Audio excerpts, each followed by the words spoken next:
Was anyone here living in a communist country before? Both my parents were born in Moscow in 1966 and my entire family was born there, and other places in Russia. One thing both my parents tell me all the time is that it used to be insanely safer there when they were kids. My dad said that at 10 years old him and his friends would go swimming at a pool in the evening and then walk home, subway alone at 9 to 10 at night. When my dad was in university, he had to do a yearly service thing, forget what he called it, with a bunch of other people and peel potatoes for a weekend. My dad told me stories about the propaganda, travel restrictions, the lines everyone hears about, and mentions here. All of with the exception of the lines were told really offhand. Yeah, it was there but not in an extremely oppressive way. For example, he told me that in school, when a movie about war from America was shown, it would show the ghettoest of ghettos and it would be shown as if all of America is like that and that everyone lives in fear of gangsters. Not sure how it is now, but education was free and there was no bachelor or master's program. Everyone did 5 years and got a degree on the North American level of masters. Even that was only if you got into university based on an entry exam. If you didn't do well enough you did a mandatory army service for X years. If you did get into university you had to do 9 months, not sure if annually, of training. There was also the 3-time daily mandatory blood sacrifices to this guy. Edit, I forgot to add that he had a teacher in school who grossly misinterpreted the space race arms race thinking that it was a space arms race to see who would literally win the war in space. I recently toured East Germany, and I asked the same question to people over there. Things that stuck with me. There was no commercial advertising.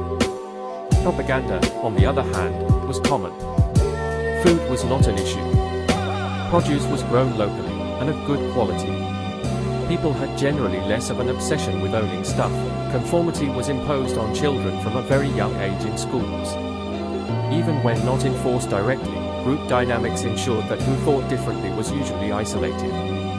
There were no shortages of any kind, but the range of goods available was very limited. This changed if you happened to be a high-ranking individual. You could go to special stores that carried foreign luxury items, think spirits, foods, electronics, or clothing. You had to change your Eastern German currency into a special in-store money to be able to buy that stuff. People were constantly spied upon. In one instance, one guy told me that after the fall people found their private correspondence or even love letters in the secret police archives. I work with a guy who emigrated in 1975 from the USSR under Brezhnev and was allowed into the US by Jimmy Carter. He drove a taxi for about 15 years before becoming a quite successful florist. He loves talking about the old country. He was from Ukraine and was a soldier in the Soviet military in Kiev right up until his defection in 1975, and is a storyteller the likes of which would be most worthy of springing from the roots of this thread. He is also extremely humorous and, while he may struggle conveying himself verbally due to his Russian accent, he is an eloquent speaker with many insights to share. I work with him tomorrow, so if we don't get any responses in this thread by that time then I'll definitely explain to him the concept of an AMA and see if he'll get on board. Shit, I thought this was a request in part, sorry guys. But he'd be great for this thread as well as an AMA. I have learned a great number of things about life under Stalin's legacy from him over my time as his co-worker, mostly about how weekly wages would be distributed within various industries in cash only and the rampant corruption surrounding political appointments.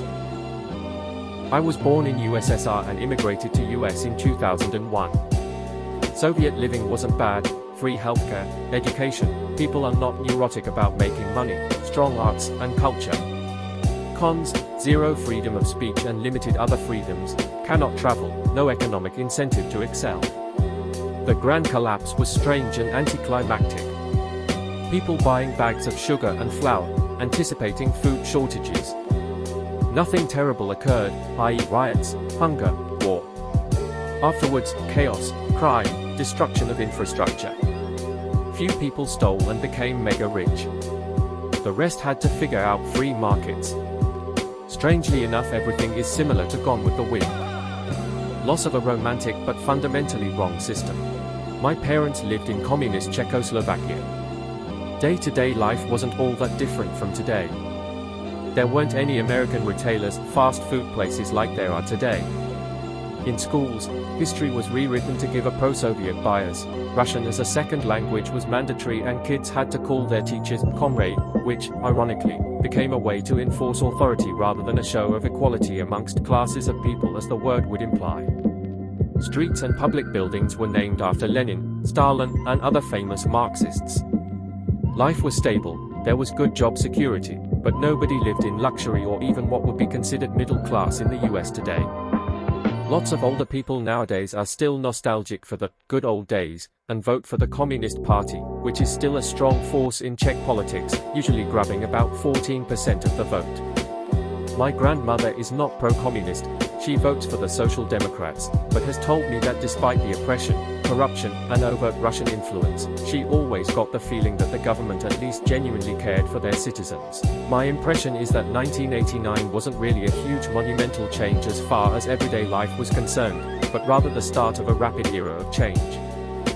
Which, in fact, probably started much earlier than '89. My parents lived in communist Poland. They left about a year before the Berlin Wall fell. They now live in Canada. They can speak and read some Russian, and say that living in Poland during that time kinda sucked, with food shortages and stuff. I was brought up in communist Poland and now live in Canada. We left in '86 or something like that. Life did kinda suck, but as a kid I didn't really appreciate how much it did. Once a month my mom had to line up to buy certain food items, mostly meat. There were food stamps, but if the store ran out of meat or eggs or milk or whatever, too bad. That's all the food we'd get for the month. We weren't allowed to travel, you had to fill out 50 forms to get anything done. There was no freedom of speech, you had to learn Russian in school. Both my parents were teachers and we couldn't even afford a car or a phone. That should be a good indicator of how much things sucked. I've since visited my old neighborhood, and compared to how I live now, that place was a dump. I wouldn't categorize it as anything but a comma block ghetto. They've cleaned it up a bit since, but it still looks like crap.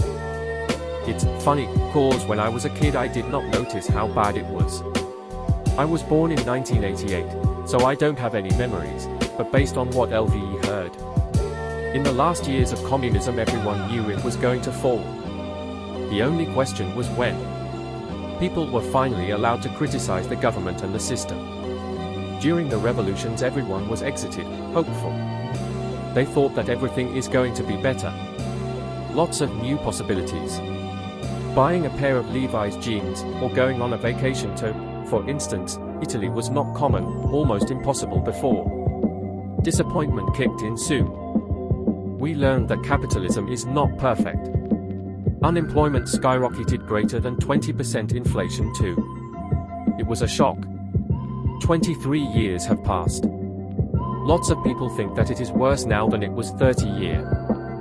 My parents told me that there were very small rations of food, especially in the 80s, where you had to stand in a long queue to get small portions of bread and meat. Also, the government tried to hide certain facts from the public. In school they spread lies about the course of history and the current situation of the Soviet Union.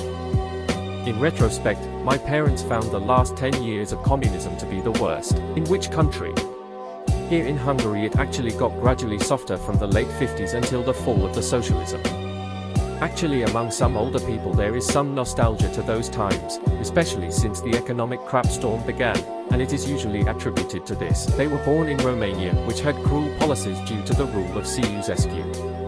I don't know about the situation of Hungary at that time, but in Romania there were a lot of restrictions which had influence on many people's lives. For example, you weren't allowed to criticize government or to leave the country. I heard that the Ceausescu regime is considered to be one of the cruelest dictatorships in the Soviet Union. Yes, many say that Ceausescu's regime was one of the worst. On the other hand, Hungary was considered to be the happiest barrack in the communist camp, with relatively easier life and more liberties. This shows how different things were in different countries. My mother's family emigrated from Hungary during the communist takeover in 1956. My great-granduncle stayed behind for whatever reason. Being a popular Olympic gold medal winner in water polo probably had something to do with it. Unfortunately, having a college degree and the Alapi aristocratic family name earned him 20 years in a gulag with all the torture and abuse that entails. Fast forward to 2002 and he went back to visit Budapest with my uncle, and as they were walking along the Danube he stopped, handed my uncle his coat and hobbled over to an older rotund man coming the other direction. My grand-uncle, Gaspar, then proceeded to shove this other old guy into the river without saying a word. He came back to get his coat and matter-of-fact told my uncle Zolty, that was the guy who tortured me in prison. When communism was being used as an empire-building weapon for an autocratic USSR, the first thing they would do was imprison or murder anyone with the education to understand what was happening. Sure, being in a communist dictatorship might not be so bad, but God help you if you weren't born into it. My entire family line has been born in Poland, including both of my parents, born in 1964, and myself, born in 1984. I only have childhood memories of the park, the beach, and inconsequential stuff like that. I do remember living in the one-room flat in a giant block with my mom and her mom, so 3 people in a studio. Didn't seem strange then, seems cramped now. My dad did some messenger work for the Solidarity movement and as a result got his ass kicked by the UB on more than one occasion. He fled to Italy to avoid mandatory conscription via a black market passport, and was able to find a sponsor in the US. My mom and I followed 2 years later. From what was described to me, everyone was poor, and whenever you came into some money, there was nothing on the shelves to buy. If there was going to be a shipment of food coming to the store on Friday, then you start waiting in line on Wednesday. In the 1980s, people protested for more food and more rights, and the army shot protesters. Very despicable to have Poles shoot other Poles because they are afraid of Moscow. While Poland may not be perfect now, it is leaps and bounds better than what it was under Soviet occupation and Soviet influence. I don't think the Soviets, or Russians, will ever be held accountable for the crimes they perpetuated on our lands, and that fuels constant agitation between our countries. The woman in the cube beside me once described how in Ukraine they, school kids, had to, it was mandatory, stand outside for the May Day parade, less than 1 week after Chernobyl. Now that's fucked up. I was born in East Germany in 1981, so I wasn't that old when the wall came down. My parents did a pretty good job of keeping my expectations low, so I wasn't really that aware of what's lacking. One stereotypical example of this was bananas. You have to know that socialists' economies are always plagued by shortages, and the more exotic the good is, the more pronounced the shortages become. Coffee, chocolate, and fruit other than apples were luxury goods in the East. When stores did carry bananas, there would be large queues because it was such a rare event. My mom, not willing to stand in line for so long, would just tell me that these people are queuing for bananas, but that anyway, bananas aren't that great and not even healthy. So she would make the line seem like a silly fad, and I believed her and didn't even want bananas. Housing, it was basically rationed, so you had to go to a government housing agency and wait to get assigned to one. My parents, with me as infant, got a 2-room flat with no bathroom. So you'd wash in the kitchen sink basically. The toilet was a common room, half a stair down, that basically amounted to board over a pipe that went straight to the sewers. Heating was done by a coal oven directly in the flat. I actually remember hauling up a bunch of coal from the basement. If you ever see those typical communist-style apartment blocks, you have to consider that these were the better type of flats because they actually had bathrooms with WCs and showers in them and central heating. Party members got dibs on those flats, obviously. Possessions, my family had very few possessions.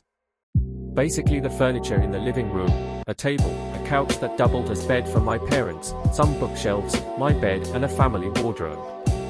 My parents also had a record player, which was probably the only electrical device in the flat beside the stove. No TV, no telephone, no computers or video games or anything like that. Oh yeah, I had a bunch of East Legos cars, we didn't have one.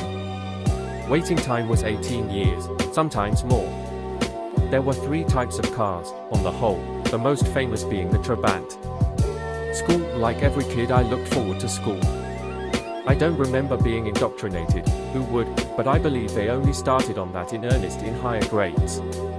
In my teacher evaluations from then it says, has trouble integrating into the collective. I think I made my parents proud with that winky face. Everyone in school had to be part of the Young Pioneers Party Youth Organization. You got a basic uniform of white shirt and red or blue neckband that you had to wear out for roll calls at regular intervals. Politics, well, my parents weren't very content with the leadership and my father refused to take up arms for his country. So they made him a pioneer, which is a soldier that digs and builds instead of fights. They kept him for 3 years, as far away from home as possible, as punishment for sticking to his principles, I'm sure, with leave on the weekend that would often be cancelled for petty things. They read all of his letters to and from his parents, which was evidenced by parts of the letters being blacked out for security reasons. Just so you know, you couldn't just leave that country, that was what the war was for. My mother petitioned the government to be able to leave the country, in German, Ausreiseantrag, which was denied but still got her expelled from university. Also, you could feel that people were quite paranoid about the secret police, Stasi, so they'd usually talk outside if they had something dicey to say to each other. I hope this transports some of how it feels like to live in such a country. One last thing. I recently asked my dad what it was like for him to read 1984 and when he had read it. He said he did read it in the East even though it was banned, and what he remembers strongest was it confirmed to him that he wasn't insane or crazy to doubt the status quo and to distrust the state. That really drove home to me how much such a system fucks with your mind. If you live among people that constantly reaffirm that madness is normal, you might well lose faith in your own sanity. Parents lived in communist Lithuania. I was born in 1989. They told me what it was before that. Stuff was incredibly cheap, but there never was enough of it. Cars were super cheap, but one had to wait a couple years after ordering it. Petrol was basically 10 cents per liter. Food was similarly priced. However, stuff like candy and chocolate was virtually non-existent. Coconuts and oranges were super exotic fruits that some richer people would bring back from journeys to the free world. Yes, everyone had a job, but it was more like being a robot. You get clear work hours, you get sent to a summer camp for a couple weeks, all bigger companies had holiday bases near the lakes or the sea, and so on. Technology was not very advanced. Government used to send special agents to US to buy stuff, which was then sent back to Russia, disassembled and reverse-engineered. That's why Russian cars at that time looked so similar to American ones. Same with computers. My mom was working with them before marrying. They only got first monitors in late 80s. Until then it was all little lights and punch cards. Since all production was controlled by the government, there were literally 3 different types of kitchen sets in the whole country, for 3 different sizes of kitchens in communist apartment blocks. Accommodation for everyone was more important than a big house for only part of the population, so cities were full of ugly, grey apartment blocks. What we think was the key event of the revolution was the Baltic Way, where some 2 million people stood in a chain connecting capitals of all 3 Baltic states, a chain of 600 kilometers, 370 miles. I was there somewhere too, although a couple months short from being born. My GF's father and mother grew up in the Czech Republic, Czechoslovakia back then, during this time. I always find their stories to be absolutely fascinating. One of my favorite stories involves the censorship of Western media, including music. There was a radio station called Radio Luxembourg that was powerful enough to pick up all across Europe. It would play popular music like Elvis and the Beatles, etc. Anyhow, the commies had a radio jammer that would intermittently jam the station, but the kids would all gather in the basement listening to whatever scraps of music they could pick up. I guess one of their friends growing up lucked out and got a trip to Cuba and was able to smuggle back some Beatles records on the way home, and they had a huge party in the basement and listened to the crap out of those records. Another great story the father tells is how you would purchase a car if you were wealthy enough. He said basically you walked into the dealership and had to pay cash in advance. A couple years later they would give you a call and tell you that your car, Lada, was ready. You had no choice regarding options, color, interior, etc. You just got what you got and were happy to get it. Crazy times. My mother was born and lived in Vietnam and witnessed the fall of Saigon. Her father was the helicopter pilot to Diem. Because of this, her family was targeted especially hard by the NVA. Her father took his helicopter and fled the country, leaving his wife and 3 children behind. He fled to California with his mistress, whom he later married and had a child with. My mother recalls looking out on her balcony and seeing tanks roll down the streets. She also witnessed firsthand the scramble to the American embassy. Both of her brothers had to go into hiding in the Mekong Delta to avoid being captured and used as meat shields by both the NVA and the Cambodian army. Eventually my mother, her mother, and both her brothers were able to safely reunite aboard a refugee boat. However, before they reached a camp they were attacked by pirates.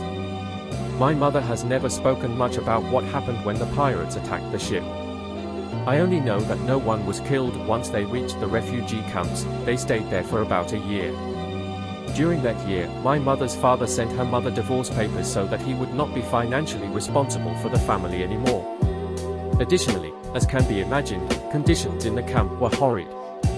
My mother was too afraid to go to a dentist until 3 years ago because of the camps. When she finally did go to a dentist, they found that her teeth were so horribly treated that she needed an entire jaw replacement. The man that I now call my grandfather and who lives with my grandmother, even though he is not married to my grandmother and is in fact married to someone in Texas, took care of my family and got them safe passage to the US. My mother was able to continue high school at 19 and eventually graduated high school and college to become an elementary school teacher. My mother is the only one that has had any contact with her father. Both her brothers never forgave him. As a result, I am the only grandchild to meet our biological grandfather. Sorry, that went a little off topic, but I thought it was an interesting story. Romania. Let's talk about abortion. I was actually born just a scant few months after the fall of communism, and had I been conceived any later, my mother would have likely aborted me. In 1948 abortion was outlawed in Romania, only to be brought back in 1957. Between 1949 to 1965, 4 out of 5 women had abortions. 1966 marked the day of Ceausescu's Decree 770, which outlawed abortion except in very particular cases, such as if one parent had a genetically transmitted disease or if the mother's life was endangered. However, the committees in charge of granting these exceptions were known to refuse even then. Other forms of contraceptives did exist, however they were no longer officially imported. Unless you had connections abroad or were very, very lucky, you'd likely not have had access to any, especially not after 1985 when they were outlawed completely. Sexual education, as well, was completely suppressed. Manuals on the subject were suddenly state secret. There was a population boom in 1967, resulting in the so-called decree babies and doubling Romania's population. Back alley abortions were the norm, and women did horrific things to lose pregnancies. They stuck sharp objects up their uteruses, took scalding baths, ingested or douched with dangerous chemicals, lifted heavy weights in hope of miscarrying. The very lucky ones could go to neighboring countries where abortions were still legal, but this was the exception rather than the norm. Many hospitals had entire wings with women kept alive by machinery after botched abortions. Even successful abortions could result in infections or debilitating injury. Tens of thousands of women died, but who knows how many suffered, and a great number ended up sterile. All the while, the government pushed for women to get pregnant. Those who worked had to be subjected to mandatory gynecological exams, in some extreme cases up to 60 times a day to reach the government quota. Women who had a lot of children were hailed as heroes. Bachelorhood past the age of 25 was penalized with a 10% salary deduction. All the while, the numbers of deaths in childbirth in Romania were 10 times higher than the highest numbers in the rest of Europe. For all that women were pressured to get pregnant, healthcare was insanely inadequate. If you are wondering how Romania gained infamy for its brutal orphanages, this is how. Scores of children were born, whose parents either didn't want them or could not provide them the minimum necessary to survive. With not enough resources, indeed, the government liked to pretend these orphans did not even exist. These children were warehoused together in crowded, inadequately staffed orphanages. There could be as few as a handful of people to hundreds of children, and the children did not receive adequate care. Death, abuse, and rape were common things, and often not inflicted by the staff, but by the children upon each other. By 1989, you had a higher life expectancy in Romania if you were 82 than if you were 2 years old.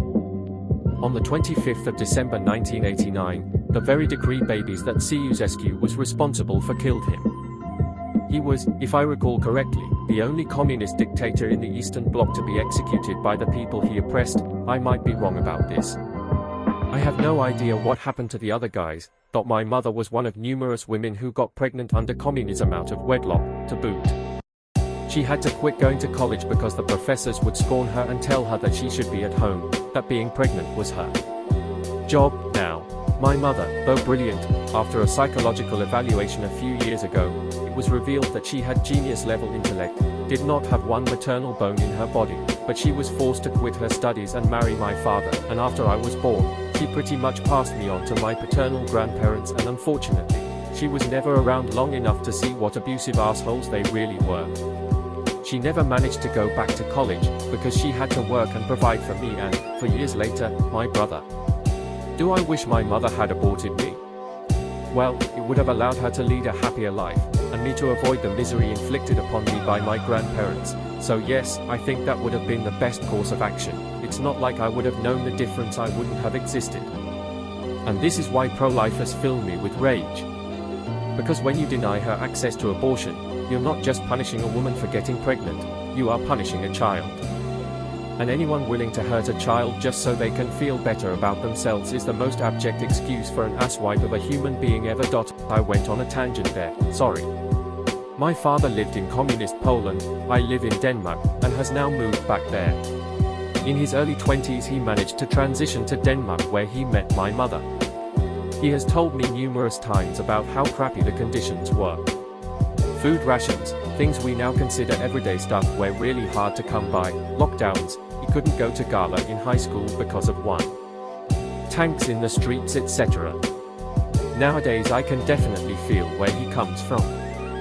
He likes to spoil me and my siblings, which I think he does because he wants us to have what he didn't.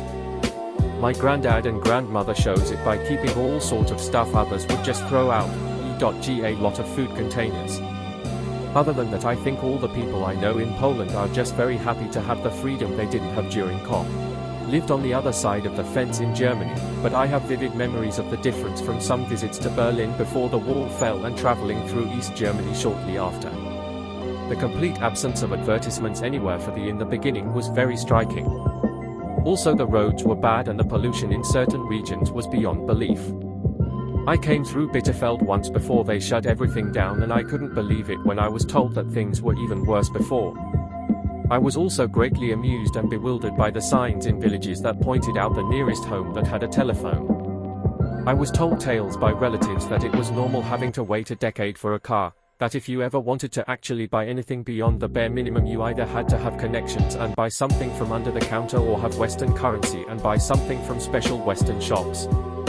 Also, there apparently used to be queues everywhere. There were also anecdotes about the phone surveillance being so prevalent and sometimes causing interference that an aunt allegedly once asked the Stasi to get off the line so that she could understand her caller and was rewarded with an audible click. As a child growing not too far from the border, we could receive both Eastern and Western television. The contrast in the news from both sources was astonishing. A few years ago they used to have a program on TV that simply rebroadcasted the daily news from a given day from East and West German TV back to back without further comment. At the very least, that has taught me the importance of getting your information from more than one source, and that the truth is not always directly in the middle between two different points of view. While my mom lived during the communist period in Bulgaria, it was terrible for families like ours. We were an intelligent, well-placed, middle-class family. But that quickly changed when the communists came to power. My grandfather was a well-known priest and my grandma was a pharmacist. They were loved by a lot of people and lived a happy life. My grandfather's brother was sent in a concentration camp. So was his father. In short, most of their land was taken from my grandparents. Communist Party members would come to your house in the middle of the night and tell you to leave in 24 hours. People disappeared, others were killed in public, the middle class was destroyed, some people became rich and ruled over everyone else. It was horrible. After so many years, Bulgaria is better, not much better, but a bit better. A lot has changed, for the better. But it's heading there again. Sadly. Czechoslovakia, full of torn families, with people that defected and had their property confiscated, Families that missed their loved ones, homes shattered, children left behind as collateral for parents that went overseas on holidays but never came back. I was one of those children. My parents left me with my grandma as collateral and I forgot a pass to go on holiday. They never came back. My grandfather worked for a foreign Swiss company, also not allowed, however they let him do it for their own purposes. He had 2 cars. One Skoda, shitbox, to drive around in Czech, another a Fiat to take across the border. Because he had 2 cars he had to park them in a different spot every day in fear of having someone adopt him into the secret police. My grandma spent years being monitored after my parents defected and having mail intercepted.